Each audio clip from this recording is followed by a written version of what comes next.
და დაასრულებს ამას ქრისტიან-დემოკრატიული მოძრაობა.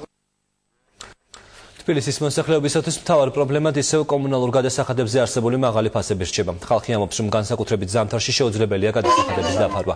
დღეს მოსახლეობის პრობლემები რაიონების მაჟორიტარობის კანდიდატმა ჯავახ შამაშიამ შეისწავლა.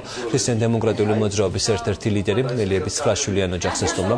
დეპუტატმა ოჯახის უფროსთან ერთად კომუნალური გადასახადებისა და სოციალური შეღავათების შესახებ ისაუბრა. საუბარი შეეხო ქვეყანაში არსებულ დემოგრაფიულ პრობლემებსაც. მელიების ოჯახში ფიქრობენ, რომ მრავალშვილიან ოჯახებზე სახელმწიფო უფრო მეტად უნდა ზრუნავდეს და მათ სტიმულირებას ახდენდეს.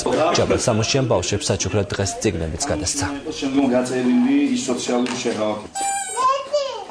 დემოკრატების პარლამენტში შესრულსთანავე ჩვენი მთავარი მიზანი იქნება შეიქმნას კანონი მრავალშვილიანი ოჯახების შესახებ. ვინაიდან რამდენადაც გასაკვირი არ უნდა იყოს, ქვეყანაში არ არსებობს მსგავსი კანონი, სადაც იქნება გაწერილი ის სოციალური შეღავათები, რაც ამ ადამიანებმა უნდა მიიღოს. ჩვენი დემოგრაფიული ნიშნული დასრულია გასული საუკუნის 40-50-იან წლებამდე.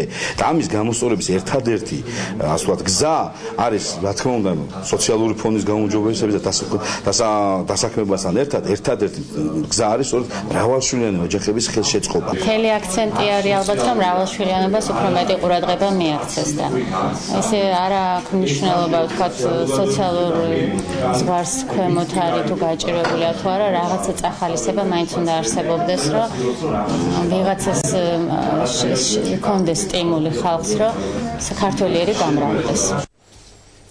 ახალი მემარჯვენეების ლიდერი ვანში დავით გამყრელიძემ დღეს